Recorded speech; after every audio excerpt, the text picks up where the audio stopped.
High, I am Shubham Chavan, founder and CEO of nature solutions.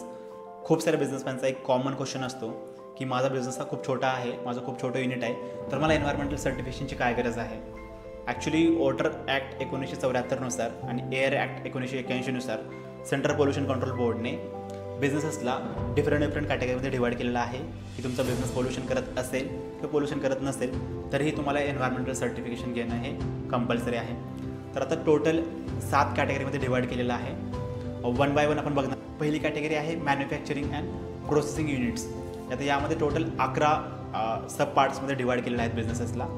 तर first आहे food and agro processing units. Second आहे plastic products manufacturing, bags, films, trays etcetera. Third आहे rubber and tyre units. Fourth आहे textile and garment manufacturing. Fifth आहे pharmaceutical manufacturing. Sixth आहे chemical and paint manufacturing. Seventh आहे metal fabrication, welding and engineering workshops. 8 आहे cattle feed, poultry feed and animal supplements. 9th आहे furniture manufacturing units. 10th आहे electrical and electronics assembly units. 11th आहे automobile parts manufacturing. या total 11 कॅटेगरीमध्ये कोणत्याही कॅटेगरीमध्ये तुमचा बिझनेस येत असेल तर तुमच्यासाठी हे कंपल्सरी सर्टिफिकेशन्स आहे.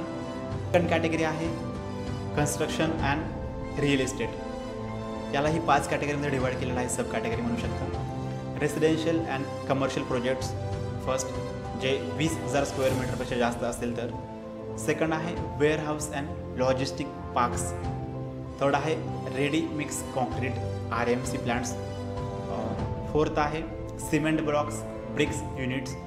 आणि फिफ्थ आहे रिअल इस्टेट डेव्हलपर्स, जे DG सेट्स किंवा जनरेटर यूज करतात किंवा STP प्लांट असेल तर या 5 कॅटेगरीमध्ये येत असेल तरीही environmental certification is compulsory.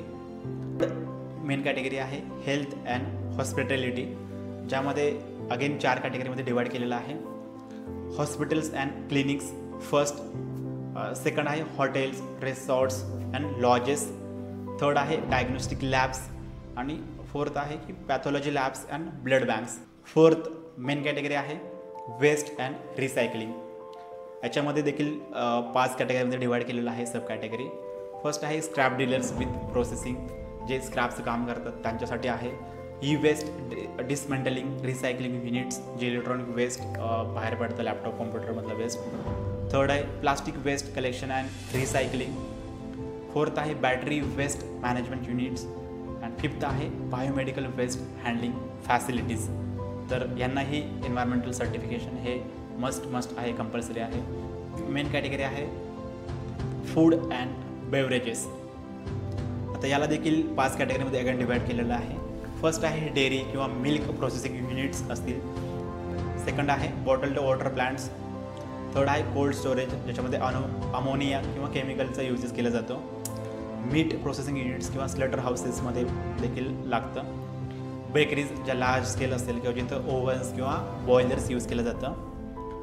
6th category आहे logistics and fuel storages. Petrol pumps असतील किंवा फ्युएल डेपोट्स असतील.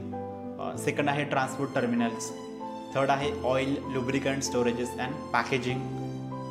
केमिकल गोडाऊन्स और डेपोट्समध्ये लागतं आहे की जी ऑदर गोष्टी मेन्शन केलेल्या आहेत, त्याच्यामध्ये कॅटेगरीज मेन्शन केलेल्या आहेत. याच्यामध्ये देखील 6 कॅटेगरीमध्ये त्याला डिवाईड केलेलं आहे. प्रिंटिंग प्रेसेस, जिथं प्रिंटिंग केली जाते, इंक्स अँड केमिकल यूज केलं जातं. DG सेट इन्स्टॉलेशन, जिथं जनरेटर यूज केलं जातं. 125 किलोवॅट ॲम्पियरपेक्षा जास्त असेल तर सर्टिफिकेशन लागतं. स्टोन क्रशर्स युनिट्सला देखील लागतं. Mining and quarrying operations, wood cutting and saw mills and bricks kilns. तर या कॅटेगरीज दिलेल्या आहेत. आता हे 40-45पेक्षा जास्त कॅटेगरीज होतात, बट याच्या व्यतिरिक्त पण असे काही बिझनेसेस आहेत जे याच्यामध्ये दिलेले नाही आहेत, त्यांनाही एन्व्हायरमेंटल सर्टिफिकेशन कंपल्सरी आहे.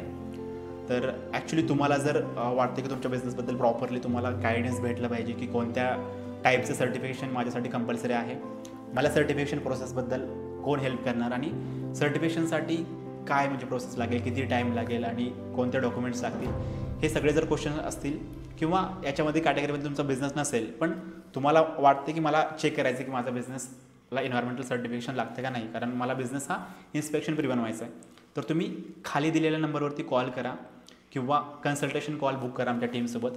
तुम्हाला कॉल येईल आणि प्रॉपरली गाईड केलं जाईल की तुमच्या बिझनेससाठी एन्व्हायरमेंटल सर्टिफिकेशन हे गरजेचं आहे का नाही आहे.